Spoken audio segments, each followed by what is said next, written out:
What is up, guys? My name is Matt from Magic the Greatening, and today I got another budget deck tech for you. It's going to be black-green energy.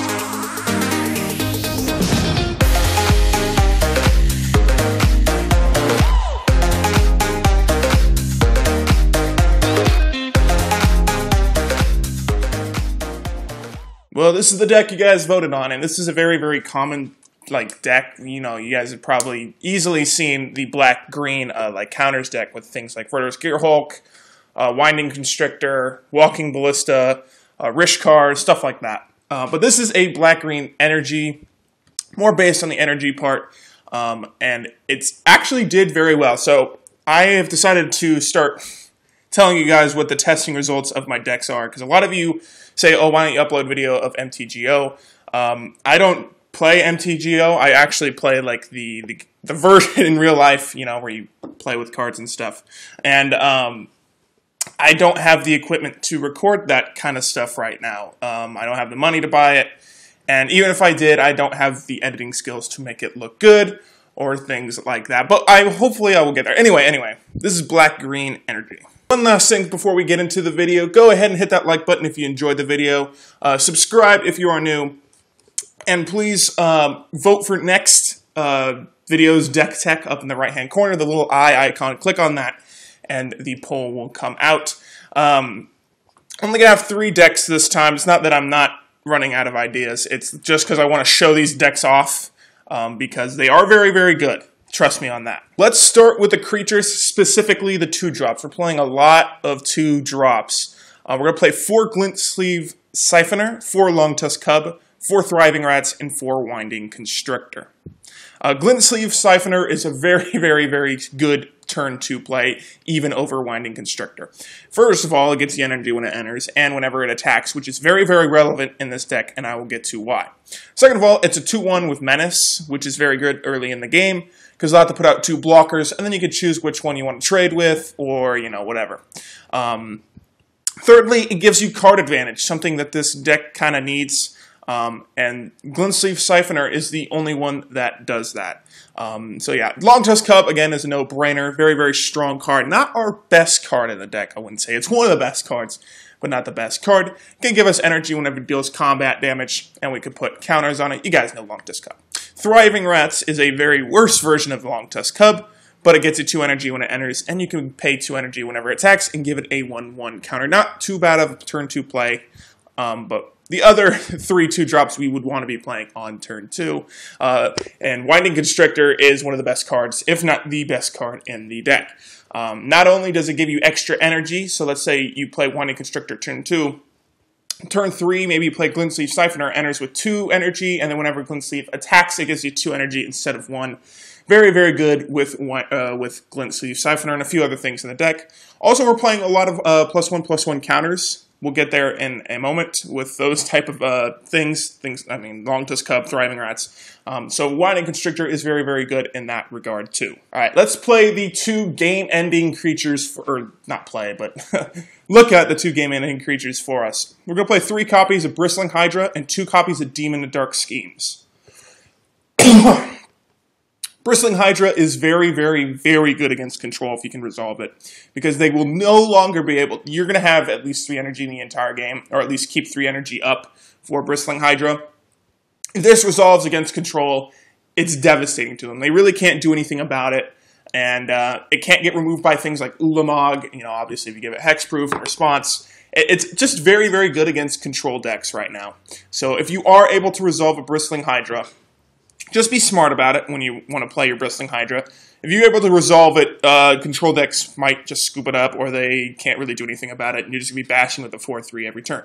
Demon of Dark Schemes is very good against aggro decks, specifically things like humans, tokens, you know, that kind of deal. It's a Wrath card. Now, it can kill our own things like Glint Sleeve Siphoner, Thriving Rats, Longtusk Cub, if they don't have counters on them. We'll get to the part where we start adding counters on our creatures without using their abilities, like Cubs and Thriving Rats' ability. But Demon of Dark Schemes gives -2/-2 to all creatures. Whenever another creature dies, including your own, you get an energy. Then you can pay 2, a black, and pay 4 to put target creature card from a graveyard onto the battlefield under your control tapped. This is very, very, very, very strong. Even if you're just taking things out of their graveyard that aren't that big, you're essentially just paying 3 mana and 4 energy to play any creature that's died the entire game. It's very, very strong. You play your own stuff. They've taken out your Winding Constrictors. Play Demon, pay 2 a black and 4 energy, get it back. Or maybe you want to play your second Demon or Dark Schemes that they might have killed off. You go ahead and do that. Also, it's just a 6 mana 5/5 flyer that has energy ability. Like, it's just very, very strong. Let's go to the non-creature spells. We're going to go to the removal first. We're going to play 4 copies of Die Young and 4 Never to Return. Never to Return is the only Amonkhet card in this entire deck. I couldn't find anything else that would fit. It's one of the most expensive cards in the deck. It's about $250 per card, but it's very, very, very good. It can destroy a creature or planeswalker, again, at sorcery speed, but that's not too bad. I mean, we're trying to be a budget deck here. And the Aftermath card is exile target card from a graveyard, which can be good with zombies or things like Scrap Heap Scrounger. Then you create a 2/2 black zombie token. So that's pretty good right there in itself. Die Young is depending on how you look at it, could be a better or worse version of Harness Lightning. Die Young can take out things that have Indestructible, which are very, very powerful. I don't know if you'll be able to kill an Ulamog with this thing. You want to be using your energy pretty leisurely, use it as much as you can, but, save a little bit up if you have like a Bristling Hydra out or a Cub out. But Die Young can take out indestructible creatures, which can be very, very relevant. And so it's kind of the black version of Harness Lightning. I don't see it in much of these energy decks, but I've played with it pretty good. On to the other 2 non-creature spells. Before you guys are like, why haven't you talked about Attune with Ether? Yeah, we're playing 4 copies of Attune with Ether. We have an energy deck that plays green. We have to play Attune with Ether. We have a couple double black and double green cards in the deck. Winding Constrictor is just black and green. Bristling Hydra is 2 and 2 green. And Demon of Dark Schemes is 3 and 3 black. So Attune is very, very strong in this deck. Also, Never to Return is a 1 and 2 black. I was originally playing Murder, but Never to Return is honestly just 10 times better than Murder. But anyway, Attune with Ether is a no-doubter. And then the other playset of something we're going to be playing here is 4 copies of Fabrication Module. Fabrication Module is so strong in this deck, it's not funny. It really isn't. Because if you have Fabrication Module and a Winding Constrictor out, your board will get so big, so fast, and out of control, your opponents don't know what, they can't do anything. So let's say you have a Glint Sleeve Siphoner, a Winding Constrictor, and a Fabrication Module out. You swing with the Glint Sleeve Siphoner. You get 2 energy because of Winding Constrictor. This set, Fabrication Module says, whenever you get 1 or more energy, put a counter on a creature you control. So you go ahead and put a counter on Glint Sleeve Siphoner. But Winding Constrictor will add another counter. So not only for swinging for a 2/1, you get 2 energy, but you put 2 counters on your Glint Sleeve Siphoner, and all of a sudden it becomes a 2 mana 4/3 menace. And that can happen on turn, 3 or 4? That little combo right there. Very, very, very strong. It works with things like Longtusk Cub, where you pay 2 energy, put a counter on him. You pay 2 energy, he gets 2 counters. That's very strong too. Thriving Rise is a worse version of Longtusk Cub, but it's the same thing. Whenever he attacks, you can pay 2 and put a counter on him. When Longtusk Cub deals combat damage, you get 3 energy, and whenever you get that 3 energy, you put 2 more counters. It's like, it just gets way out of hand so quickly. Bristling Hydra makes it even better, because when he enters, you get 3 energy, then you can already put a counter on. Honestly, it's just so insane, it's not even funny with Fabrication Module. And paying 4, tapping, and you get an energy isn't that bad of a secondary ability on this thing, because essentially, with a Winding Constrictor out, you pay 4 to get 2 energy and 2 counters on a creature. That's really, really strong. Before we get onto the lands and the sideboard, I told you guys I'd start recording the data I get from playtesting. And Black-Green energy budget went 5 and 1 for me. 5 and 1. That's 5 wins for matches and 1 loss. I won against Blue-Red Control. I won against Temur Energy. I won against Blue-White or Black-White Control. I won against Mono-Black Aggro. I won against Green-Black-Red Constrictor. I don't know what the deck was, but I wouldn't want to know against it. But I lost to Black-White tokens. To be fair, I think the guy that was playing Temur Energy wasn't too good of a player. The blue-red control, really, I got all 3 Bristling Hydra out. And we also play another copy of Bristling Hydra in the sideboard because it's very strong against control, especially blue-red control.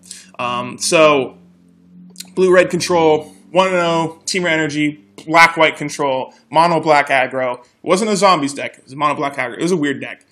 Green-black-red constrictor deck, kind of weird, but won against that, but lost against black-white tokens.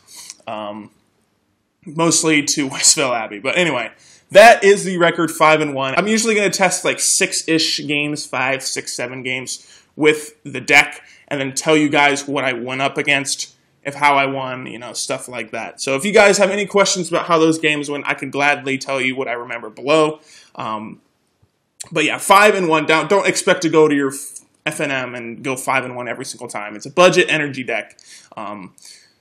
So yeah, let's quickly go over the lands. We're playing 23 lands. Obviously, the only thing we're playing at over 4 mana is the Demon of Dark Schemes. We're only playing 2 copies of that in the main board. So 4 Evolving Wilds, 10 Forests, 9 Swamps. We're playing more black than green here. But I wanted to play more green because we do want that Attune with Ether so early, so early. And that can really set us up for later in the game. Sideboard time. We're going to go over some things. We're going to play 2 copies of Aetherwind Basker, which can, if they're playing a token deck, this thing can be very, very strong because it's got trample, and you pay it an energy and give it +1/+1 until end of turn, which is very, very strong. We're playing another copy of Bristling Hydra to fill out the play set. In the sideboard, very good against blue-red control. I sideboarded that in. Another copy of Demon of Dark Schemes, again, against tokens. So if you're playing like a tokens deck, I had to edit the sideboard after, but you probably want to take out all 3 Bristling Hydra, throw in another Demon, and 2 Aetherwind Baskers. I know that puts it to 7, but we're also playing a Swamp here in the sideboard, just in case you want to go that route. We're going to play 3 Dispossess against things that rely on Torrential Gearhulk, or like a Paradox Engine, those type of decks where they really, really rely on Artifact. And then we're also playing 3 copies of Lost Legacy to hit a non-artifact. They want to hit an Ulamog. That's their end game. Go ahead and sideboard Lost Legacy and take out their Ulamog. We're playing another Swamp, like I told you. And then to finish out the sideboard, we're playing 3 Yahenni's Expertise. Again, we need a board sweep. This won't affect us too much because all our guys will have so many counters on it. It's ridiculous. And you can cast something from 3 or less from your hand, which is everything but Bristling Hydra and Demon of Dark Schemes. So it's a very, very strong card, value-wise, in this deck. Thank you guys so much for watching. I hope you enjoyed. Again, leave a like if you enjoyed the video. Subscribe if you're new. Go ahead and click that eye icon in the top right corner. Go ahead and vote for next video's deck tech. Like I said, there's going to be 3 options instead of 4 because I want to get through those decks before I move on to the other ones. And those decks are very, very good too. Don't worry, I don't try to make bad decks. So yeah, thank you guys so much for watching. I hope you enjoyed, and I'll see you in the next one.